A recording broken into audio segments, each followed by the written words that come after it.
Welcome back to FFB, amigos. And now we're ready to do the match preview between Chelsea, who will be welcoming to Stamford Bridge, the Hammers, the Thames Ironworks FC. Apparently, that's what they were called before. Now, West Ham, the Hammers. Chelsea has been struggling. They've won just one in the last 7. And let me bring up a table for you guys to look at. The table only looks at the last 6. But here you go. As you can see, in the last 6 games in run of form, Chelsea are 15th in the league. Now, you're going to say, but Lewis, chill out, man. That's just like a little slice of the season. Yeah, it is. But it's a slice that, if you recall correctly, with the exception of the City game, which one can argue we could have won and we should have won, was against competition that we were supposed to win. We got the likes of Fulham, Ipswich, Crystal Palace, Wolves. We should have come out of that. In that case, in that scenario, we're running 15th. And look who's doing well on the top at run and form. Every single one of our competitors that are trying to get a spot in top 4, and a lot of them with tougher games than we are. So let me get rid of this image now and go back. Why, Lewis? Why does this happen? Let me give you some idea. I've been saying this in many of my other videos if you guys have been watching them, but I think it has to do with the freaking deadline transfer window. Not the deadline. We're playing on deadline transfer of the transfer window, which I think is always a very stressful day. It's not great. And I think the reason we've struggled so much is because, again, a lot of teams get affected by this, but I think especially Chelsea, which have so many players that were linked to moves away, more than incomings, actually. And the incomings depending on the ones leaving. And everybody, pretty much, we already had 2 leave, Caicedo and Vega, and we have Desazzi supposedly out. And I won't even start with the list. I'm tired. I'm annoyed with this. I don't want to even talk about it anymore. But I think that has affected us. And we might lose this game because of it, man. Because that day, as they're playing, we're approaching the end of the transfer window, and that might mean we won't line up certain players. We'll get into the lineup here in a minute. And I think a lot of the lineups, I think, have been affected by that this month. Things we could have done with the other players, with Nkunku and certainly Felix. The fans wanted some Felix action, but we'll get into it. West Ham's last match, they tied 1-1 against Villa, which is a good match to tie away against Unai Emery's team. And our old boy Emerson, prior Chelsea, scored that. And I want to talk about the Hammers, actually, because I think they have a pretty impressive squad. They're not doing well in the Premier League, and that's why Potter's been brought in. Lopetegui got the boot, and now Graham Potter is in to fix it. Harry Potter. Back to the bridge. Harry Potter back to the bridge. He knows some of the players. He knows the stadium. He knows the space. He didn't do well. We didn't want him. Is he a good fit for West Ham? What do you guys think? Tell me in the comments if there's any West Ham fans out there. How are you feeling about it? I know that there's been a little bit of, some wins, some draws, some losses. You can't really know about his form coming in, but I don't know. You guys, you're the only ones that know the detail of exactly what changes have been happening in the team. But in any case, they have Alvarez. Alvarez is a Mexican midfielder, hermano mexicano, and he is now, he was wanted by United, Chelsea when they were looking for a DM, and now he's linked to Milan. He was part of a very strong Ajax team a while back, and he did really well. Then they got Souček, which is just him and Jared Bowen have been there for 5 years now, so they have experience in the team. And Souček is the Czech Republic captain. That's some solid players. And like I said, Wan-Bissaka and Emerson, for example, are players who, they would be great squad players in any team. They've been solid. Wan-Bissaka had some great games for United. Of course, it didn't pan out completely, and Emerson sometimes came on for Chelsea. So I think that's you can do well with those players. I bet United probably would want Wan-Bissaka back at times, or even an Emerson playing in at left back, which they've had nothing. So, they're decent players. And like I said, Graham Potter's been brought back to West Ham to try to fix West Ham, which seems like a pretty big order. But again, they have the raw materials, like we mentioned. Jared Bowen is a player that is a great player, actually. He scores a lot of goals. He's been out. Supposedly, he may be coming back for this game. Let's hope not.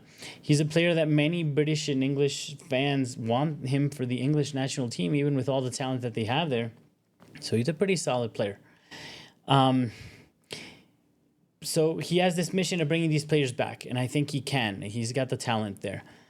At the same time, Chelsea, we know what their struggles and their feeder, I've been saying that they might become a feeder club. And that, I mean, the RB Leipzigs of the world, or even the Borussia Dortmund, sadly, which are amazing teams but lose their players if we don't get results. And I'm not saying this weekend. I just want to bring out that point broadly, and we'll talk about it in other videos. But a lot of pundits have been saying, how many years will Palmer and Caicedo, if they're performing at an elite level, if we don't make Champions League, will they stick around? Right? And, there was a rumor already with Enzo to Madrid, which would have been $1 billion. And we'll take $1 billion at any time. That's just, I think, part of the model. So who will stay if we don't get Champions League? And this is an important match for that. Again, like a lot of pundits, I don't want to say anymore. It's like must win. We have to. We've been in must win games for weeks now, and we've only won 1 in 7. So, but yes, it is, man. We got lucky with some results. Arsenal really helped us by destroying City 5-1. I made a video. Please check it out. I endured watching that match, and I endured because I don't like Arsenal winning, as no Chelsea fan does, but they did us a bit of a favor. And we got lucky with a couple more results. So we got to do our part, and there's no excuses. So with that, we're going to get into the lineup.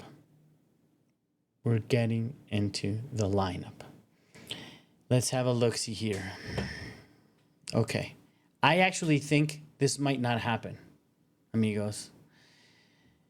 But if Enzo Maresca, Stronzo, if he doesn't play Jorgensen today, tomorrow, whenever, I guess when Sam, I think Jorgensen should put in a transfer request, because that's a miserable existence.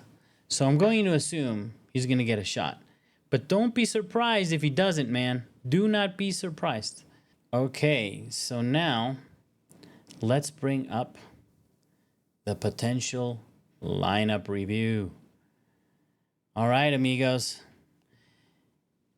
If this first pick that you see on the left does not happen, if we do not play Jorgensen, amigo Philip, put in your transfer request. Seriously, I don't know how this guy's hanging around. What would have to happen? Does Sánchez lose a leg, an arm? Maybe then he'll get a chance. So I'd be shocked, man. I'd be shocked if it doesn't happen, but not so shocked. You know what I mean? What do you think, Chelsea fans? Are we going to play him or not? And I want to warn something. I want to play him in not only this game, but at least a run of 4 or 5 games. And if he makes mistakes and calamities, to me, he stays. He deserves a run of at least 10 matches, in my opinion. Okay, 5, with chances, allowed to make the same mistakes as Sánchez and see what happens, right? Because in any case, I think we can do the same or better. And I'd rather the same new than, the same old crapola. At least I get new and maybe something special comes from this guy. And I don't want him leaving the club or buying in keepers, all that, until we know how good he is in game. And I know you're watching him in training, Enzo, Maresca, and coaches, but game time is different. So let's see. Anyway, come on, Jorgensen. Vamos. Line him up. Then I think there's not going to be so many surprises. I was sad of putting this together, actually, because I feel that all the things that we wanted to experiment, everybody wanted to play. We know that Felix doesn't have the last killer instinct or the goal or whatever, but we wanted to see Jean in there and maybe shift Palmer to the right, and all this stuff. And we haven't, and we won't. So it's very predictable, the rest of what's happening, especially because we don't have Fofana and Lavia, so it kind of falls into place, I think. I would have liked to see something different, but I'm doing the mix. I'm just putting the Jorgensen in there for me, and maybe the right wing position, which we'll look at right now, could be a little bit of a surprise. But, again, and this is how we look in defense. And honestly, I hate doing this 4-2-3-1. I'm going to start changing it. I've changed it in a couple of previews for you guys, where depending on the opposition, when I know we're going to have high possession and be very offensive the whole game, we and we're going to do the underlap rather than the overlap, I do put the 3 in the back because that's more real. 3 with the 2 with the left back, Cucurella or James as the DM with Caicedo, and then the line of attackers on the other side, which I think that makes this split Chelsea that gets destroyed constantly. But let's hope that now we'll see a little bit of overlaps and such. So the only surprise there, again, we're going to have Neto, because Maresca has not been... I think, yes, he scored a goal. He stole a goal. That's all he had. So I think Neto's going to get another run in on the right-hand side. Again, I'd like to see Palmer there and Felix in, but I doubt that's going to happen. So no surprises. Kind of boring. Palmer, Sancho, Jackson. And then Fernandes, obviously, we look like 2 10s, really, with Fernandes and Palmer, the way we play very offensively. And I think this game might provide that opportunity to play. There's going to be no surprises, guys. And I think with all the potential people leaving and Joao Felix leaving potentially, he's not going to tinker with much. He's not going to tinker with anything. I hope just the goalkeeper at least. So that brings us now to the match prediction. Please give me your prediction down below. What do you think? Will we win? Will we draw? Will we lose? Will we get out of this hell? I'm going to tell you what I think should happen. Should happen, Chelsea 3-0. Could happen, we lose 2-1 or draw 1-1, giving up a late goal. I'm going to mix hope. My prediction is going to be a mix of hope and should. So I'm going to go Chelsea 2, West Ham 1. We're going to concede a goal. We've been conceding goals a lot lately, and I think it's going to be 2-1. So please, again, like, subscribe, give me some comments. Any ideas are welcome on any videos that you want me to produce. And again, to everybody, to all the Chelsea fans watching, and hopefully our Chelsea players, we need to win this one. Please, please. Come on, you Blues.